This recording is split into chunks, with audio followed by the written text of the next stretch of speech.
Olá, tudo bem? Seja bem-vindo, seja bem-vinda. Vamos lá estudar o que são átomos.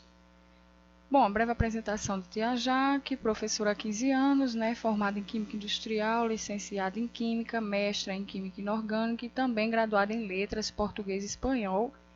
Recentemente terminei pós-graduação em Psicopedagogia Institucional Clínica e Educação Infantil, mas vamos ao que interessa. Como vem ser o estilo de nossas aulas daqui para frente?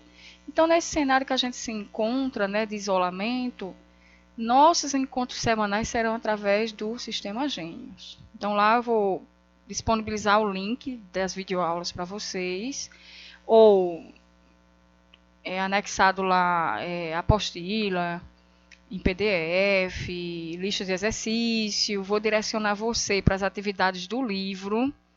Então, fique atento, que eu vou pedir as devolutivas de atividade, para fazer a sua frequência e sua avaliação por lá. A estrutura atômica, Então, lá na Grécia surgiram os seguintes questionamentos: de que nosso corpo é feito?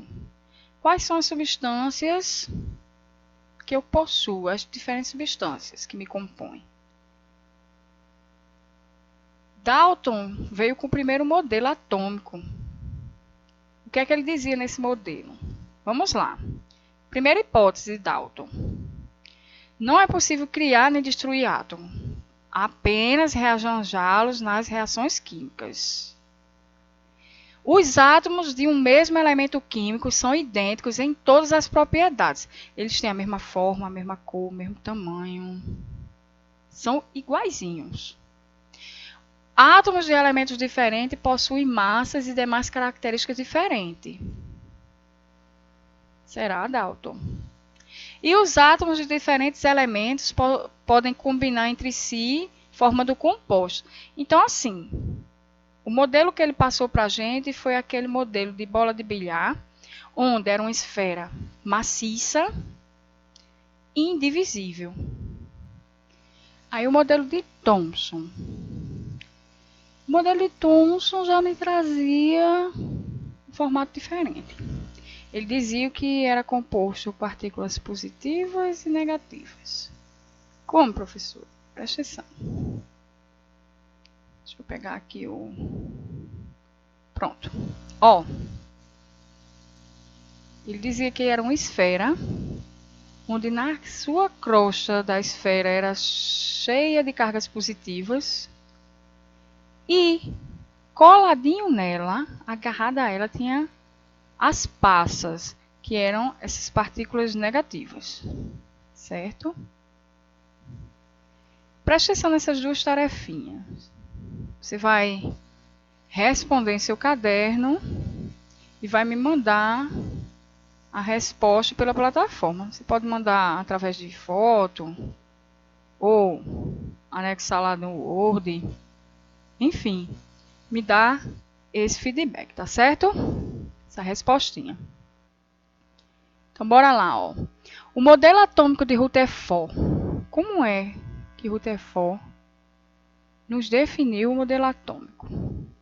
Ele fez esse experimento. Ele pegou partículas alfa atravessando por um orifício nessa placa de chumbo. Então, essa partícula vinha até aqui nessa folha de ouro, E olha só o que aconteceu com esse raio. Uns passaram direto. Esse daqui, ó, teve um desvio para cima, esse teve um desvio para baixo, esse teve um desvio para cá, para a direita, esse para a esquerda.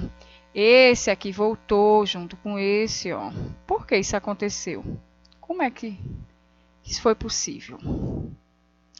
Quais foram os resultados dele? A maioria das partículas alfa conseguiu atravessar a lâmina sem sofrer nenhum desvio, ou seja, não encontrava obstáculo no caminho, então estava livre.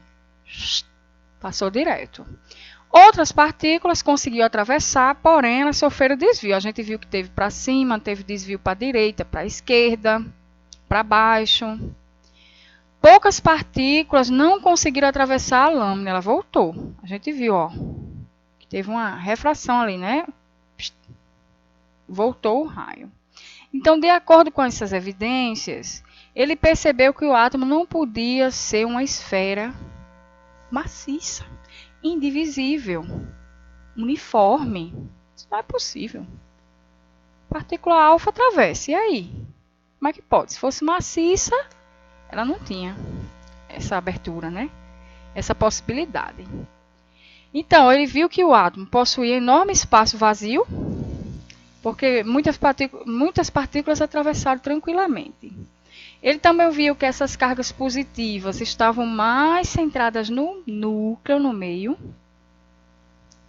E ele viu que essas partículas passavam pertinho do núcleo. Sofriam uma repulsão. As que passavam ali no núcleo, elas sofriam uns pequenos desvios. Pronto. Acabou. As partículas que colidiam com o núcleo voltavam para o mesmo lado. As que batiam lá nas cargas positivas, ela voltava de onde vieram. Isso acontecia porque o núcleo ele concentrava a maior parte das cargas. Então é como se criasse uma barreira ali, um muro, né, impedindo que essa travessia acontecesse. E os elétrons? Como é que ele disse em relação aos elétrons?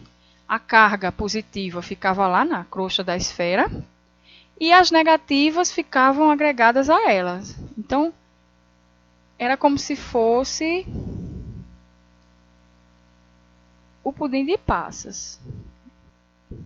As partículas que colidiam com os núcleos voltavam para o mesmo lado. Aí ele pensou, peraí. Essas que estão batendo bem no meio estão sofrendo desvio. Por quê? Porque alguma coisa ali está impedindo que ela atravesse tranquilamente. Então ele falou, já sei. O núcleo é composto por partículas positivas, unidas e agregadas. Tranquilo. Mas e aí, o que foi que ele nos falou em relação às partículas negativas? Ele disse que as partículas negativas estão sempre em movimentos, né? Aqui, ó, presta atenção. Estão sempre em movimentos próximo ao núcleo, ó. Não para. E as positivas sempre no centro, unidas e reunidas. Então, ó, o modelo atômico propriamente dito, ele mostra que existe a absorção de energia e existe o retorno dessa energia, a dissociação dessa energia. Existe a distribuição eletrônica, certo? Que é feita por camadas. Isso aqui a gente vai ver mais detalhado na próxima aula, como é que acontece. Quantas cargas eu posso ter no máximo em cada camada dessa. Ok? Ó, os átomos que se conhecem até hoje, eles são encontrados elétrons em 7 camadas, ou níveis de energia. Isso aqui a gente vai ver mais detalhadamente na próxima aula, certo? Quanto elétron cada camada suporta, cada nível suporta, tá bom? Olha só, maternal, a tarefinha. Então, ó, fogos de artifício utilizam sais de diferentes íons metálicos misturados com um material explosivo. Quando incedidos, emitem diferente coloração. Por exemplo, sais de sódio emitem a cor amarela, de bário a cor verde, cobre a cor azul. Essas cores são produzidas quando os elementos excitados dos íons metálicos retornam para níveis de menor energia. O modelo atômico mais adequado para explicar esse fenômeno é o modelo de... Quem souber quem é esse, me apresente, tá certo? Letra E já não é. E aí? Rutherford, Bohr, Thomson ou Dalton? Gente, eu quero que vocês façam uma pesquisa em relação a essa exposição aqui de cores, ó. Como é que acontece? Como é que eu consigo detectar, de acordo com o meu metal, a cor específica na queima? Ó, para casa tem aí o exercício na plataforma, tá certo? E para a próxima aula a gente vai ver o modelo atual, como é definido o modelo atômico hoje em dia. Gratidão, valeu maternal, até a próxima semana. Beijo!